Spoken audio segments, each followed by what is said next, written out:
Hey guys, Mighty Gazelle here, back with reading more of Kagurabachi. This is episode, I keep saying episode, chapter 31, just released today. Got off work, so I'm recording this in the afternoon of the day it came out, but not that late.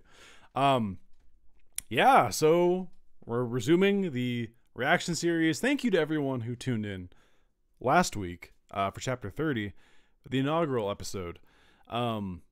Yeah, like I said before, if this is your first time watching, you didn't watch the last one, this is a new series to me. It's a new series to everyone, really. We're only in chapter 31, but I just caught up like a couple weeks ago, and yeah, I love it. There's a lot of things about it I find really endearing and fun to read, and we're kind of in an exciting part of the manga too. And from what I've heard, there's been a good amount of success for sales, for like the chapters and viewership and stuff. So things are looking up. I'm excited, and yeah, I'm glad to be doing a reaction series for this, and hopefully the viewership continues to grow for me too for this. Hopefully people come and watch my reactions. I know it's not as big as My Hero and stuff, but that's fine. I just want a good sized group to read alongside me. I read the officials, by the way. I don't know if there are any unofficials for this series, but yeah. So let's dive on in. Chapter 31. This I kind of already saw. So this is like the title page. It's colored, and I only saw a brief little bit of it. I didn't like look at it that much. But we have Hayuki, who I guess the fandom was very obsessed over her like earring colors. They want them to be red, and they are red, or they're either red or like red with like gold tips on them. It's kind of hard to tell. Maybe I can zoom in a little bit. Let me see. Okay, so Viz doesn't really let you zoom in a normal manner. Oh wait, you can do it this way though. Okay, yeah. Yeah, to me it looks red with like some gold tips to it, which look good. I mean, if I had a preference, I probably would go red too, red then silver then gold. But why am I spending so long talking about earrings? I don't know. There's a lot else that's going on here. We have Shiba. Shiba looks great. Some friends who I've been talking to about Kagurabachi, they said like, I told them, hey, I'd like to voice, one of these characters, and they said you'd be a good Shiba, and I think so too. I think I would have a good voice for Shiba. Chihiro maybe I'd have to like really kind of sink down into like a more serious tone, which I could do, but yeah. And then the rest of the art's really really good. We see the family that they're sort of fighting to take control of the swords with, and yeah. Chapter 31, Greeting. We left off with Chihiro about to throw down with this person who, supposedly, according to the other people in the fandom, I'm not in the position yet to make theories myself. I'm still very much soaking in information, so I don't want to make any predictions and such because I would look like an idiot. But they think that this person was involved with the massacre, or not massacre, or the death of the dad. And the theft of all the swords. So I'm kind of curious to see if that's confirmed. That'll be interesting. And yeah, let's dive on in. First page. That was 23. It says 23 pages, which is probably going to be like 20 because Viz titles is weird. You've really grown up, says this person with the hand tattoo. Chihiro Rokuhira. And then you just see, whoa. You see some weird emotion from Chihiro. He's like kind of sweating, and you see like the lightning from his sword kind of coming off his eyes and stuff. Yeah, throb. Yeah, his blood's starting to boil on this guy for sure. Oh yeah, we're cutting to that day because we see all the swords broken out of their canisters. And is this from his perspective as they're like about to kill the dad? Maybe it kind of cuts away from it, but I'm sure that the fans were correct. So he pins this guy against the wall with what's left of cloud, and he has this little what do you call the half blade, the small blade? Is it just a dagger, or like is there a special name for it? I don't know what his name is for his, but pins him against the wall. The small group of elite sorcerers has been active again for 4 years now, and then he starts thinking some things and saying some other things. So I'll tell you what he's thinking first. Grown up, he wasn't there at the time. But he's one of them. How many are there? That's what he thought. And here's what he said. You're from Hishaku, aren't you? What are you after? Why are you here? Then the guy replies, I'm surprised. I'm surprised you can maintain your composure enough to interrogate me right now. I'm leader of the Hishaku. Okay, so the Hishaku, correct me if I'm wrong, they're the big bad, like, underground group? Yes? No? I'm responsible for the murder of your father. Wow, he straight up says it. He says it with, like, the blankest expression. Like, he's not even mildly, like, interested in Chihiro. Trying to play it cool, I get you. And speaking of Chihiro, he takes this with kind of a straight face too, but you can tell there's some... his facade of always being stern is cracked just a little bit. I only speak when I feel like it. Stop with this pointless nonsense. And just try to kill me. He's blocking the... Oh, not blocking, but he's moving the smaller blade from his throat with his fingers. Even though it's cutting him a little bit. Bam! And he gives an uppercut to Chihiro. Hits him right in the chin. Gets out of that wall pin. Oh, wait. Oh, no. Okay, so I'm trying to gauge what's happening here. So he bops him. And as he kind of turns around from the bop, you see him going for a kick. And Chihiro thinks he's fast.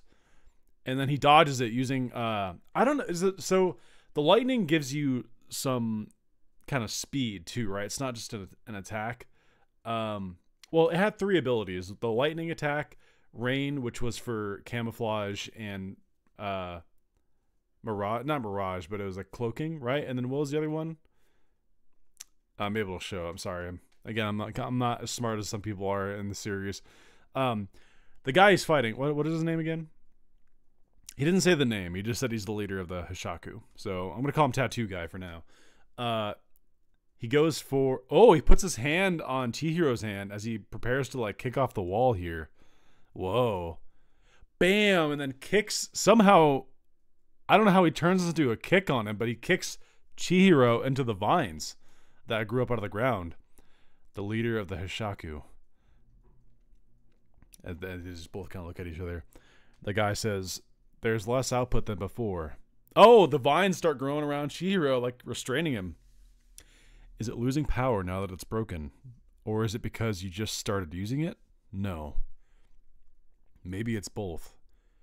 As he looks at Chihiro, just as he's engulfed in vines now. He took all that into consideration and didn't even use any magic.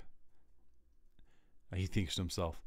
And then he says out loud, at your current level, it's going to be tough for you to break free. He's strong, he thinks to himself.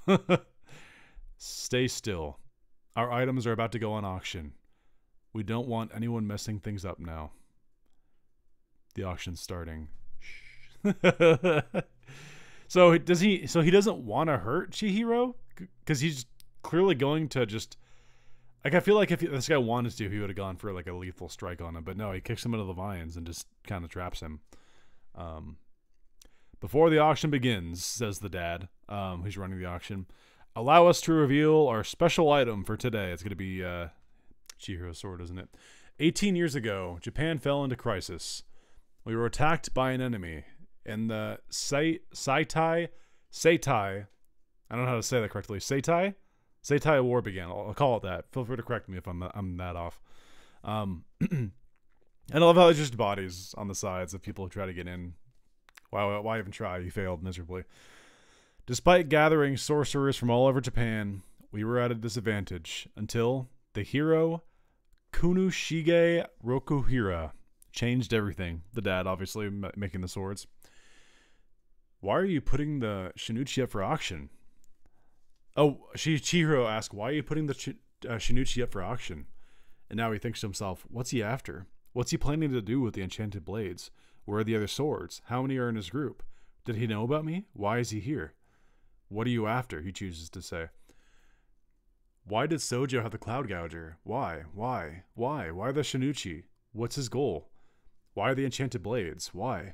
And we get an image of we get that image that we got way back. I don't remember what chapter this was, of him and his dad inside the goldfish bowl, just like eating, like that kind of fun image they used. Why did you kill my father? He shouts. We're getting right down to the nitty gritty of it. I mean, my guess is he just killed the dad because he was clearly resisting, and they didn't. He's like, no, these swords aren't to be used for evil anymore, or whatever. Like, then they just killed him. But the auction continues. The 5 enchanted blades he forged turned the tables of the war, and the 6th one led our country to victory. Some of you may have even witnessed its overwhelming strength on the battlefield, as we get a bunch of obviously evil people kind of listening in on this from the stands. Why? Says the tattoo guy. Chihiro Rokuhira. Here's your answer. As well as a declaration of war. Okay. Cutting back to the auction. The enchanted blade, known as the Shinuchi. Tonight, after 18 years, the masterpiece will be unleashed once again. As we see the rope that's around it is beginning to burn. Like they're just... I don't know if that's magic or if that's just like how it unseals or what, but it's all so that I, says the tattooed leader, can wield the Shinuchi. Oh shit, does that mean they have a plan to kill the original master? Putting it up for auction is a part of that plan, he says. That's why we've been helping the Sazanami clan so often lately. We had to make sure the Rakuzachi auction would go on without a hitch. Oh shit, cutting back to Shiba fighting off of all the siblings. And oh my god. You know, I do want to see Shiba in a fight, like an actual like fight. I wonder how he'll hold up. So hopefully we get some of that. Chihiro says, "You've been helping them?" Now he thinks, how does auctioning the Shinuchi let him wield it? And even if he does eventually gain control, what does he want with it? There's no point in thinking about it. The details don't matter. Everything they've done so far is crooked. And we're getting a nice parallel between the father and, not his father, but the father of the family. Very sorry, I don't remember his name. The guy with the half mask. And then we're getting the tattooed leader guy. Parallel between them. I can't let them. You won't get away with this, he says as he's struggling against the vines. You get it, don't you? He says as he points his finger right at Chihiro's head. Enchanted blades don't choose people. Anyone can enslave them. All the more reason to stop you. He responds. Why haven't you killed me already? You're still too green to harvest. What? I mean, I was curious too as to why he didn't kill him, but my suspicion is that like maybe people think that he's able to potentially forge swords again because the only one to ever could do it was his dad, and he learned from his dad. I wonder if that information got out though. I don't know. You're relying on Cloud Gouger, but it isn't much of a threat anymore. Try and fight all you want. Your situation is getting worse. There's nothing you can do, so why don't we take our time and have a little chat? What? You don't mind, right? He says. Oh shit, now we're cutting back to him over his dad's body. I'm curious to see what's grown from the seeds of hatred I sowed all those years ago. Oh my god, I'm just gonna say it, fuck this guy. Seriously. Okay. Then you get a wide-eyed expression from Chihiro. So this is, so clearly right off the bat, they're making this guy like someone you hate. Which, you know what? I'm okay with that. It's very abrupt. Like, oh yeah, just immediately this guy's a dick and you hate him. But that's fine. It's good to have, for Chihiro to have someone to like, not a foil, but, you know, someone to go after. The Rakuzachi auction has only just begun. We have all the time we want, as he's just in this route. I won't bore you. I have a lot to tell you, after all. Really? That's like very not villain-like. I know they monologue. Of course villains monologue. But I mean, like, very rarely are they so, like, chummy about it, where it's like, oh yeah, I killed your dad. I sowed seeds of evil inside of you. I want to see how they grew. But, you know, before then, let's just hang out. You know, they got business upstairs. Let's just talk. I got stuff to tell you. Like, that's such a unique thing. I don't know. You don't really see that. For example, about what happened when your father died. Wow, now he's just rubbing it in. Shut up, says Chihiro. You're going to pay. And we're thinking back to the dad showing him all the enchanted blades. I'm curious to see what my favorite enchanted blade will be. So far, it's definitely Chihiro's. I like the goldfish. I like how balanced the abilities feel. Cloud Gouger is cool.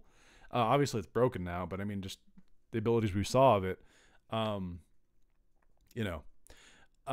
we still have. So there's 7 total. So that means we've seen 5 remaining.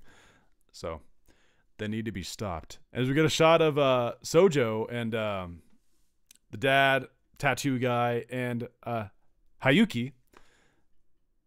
Is it Hiyuki or Hayuki? I'm saying it wrong, I feel like. She looks great right here. Those blades are special to me, he thinks. And his dad's talking to him. Anyone can enslave them. You just started to use it. He thinks, no. I was at your side the entire time. As him and his dad are kind of cleaning the cases of the swords. I won't let you die like this. Die as mine at my side. May. Shred. Oh, that's so cool. That's the end of the chapter. So, okay. So he's breaking out of his prison right here. His wooden prison. He's about to clap this guy's ass. Even though, obviously, he'll be fine. Because, like, if it's the big bad villain who killed his dad, he's not gonna take him down right now. This is more of a first encounter. But that is cool. That is a sick shot. That's a cool line, too. Die as mine at my side. Ah, wow. This is a good chapter. This is an intriguing, like, situation he's in. Yeah, and this was 20 pages. These 20 pages flew by. Which is surprising, because one thing about Kagurabachi that I've noticed is there's a lot of dialogue. Don't get me wrong. A lot of these pages, there's no dialogue. But when there is dialogue, typically there's a lot. So it's an interesting balance. Like, to compare it to My Hero. My Hero, you get, like, you typically get a lot of, like a moderate amount of dialogue amongst all the action and stuff. Here, you get action, and there's a lot of times there's no talking at all. Very rarely in My Hero is there no dialogue on a screen. Unless you have, like, a double spread or, like, an impactful, like, art panel or something. Typically someone's always either saying something or thinking something, but it's never, like, that much. Here, it's like a different mix where there's nothing happening, or it'll be a page of just a lot of dialogue. And it kind of flows well. I actually don't mind it so far. I think it works good. So, yeah, that is my chapter 31 reaction. This was a good chapter, and I want you guys to leave your thoughts down below and let me know what you think. Of course, I'll be here next week, and yeah, I'm excited to continue my adventure with our boy Chihiro, who's looking badass right here. And I think he'll surprise us all and get out and kick ass. So, all right, until next time, it's been Mighty Gazelle, hoping you all have a mighty day. See you guys.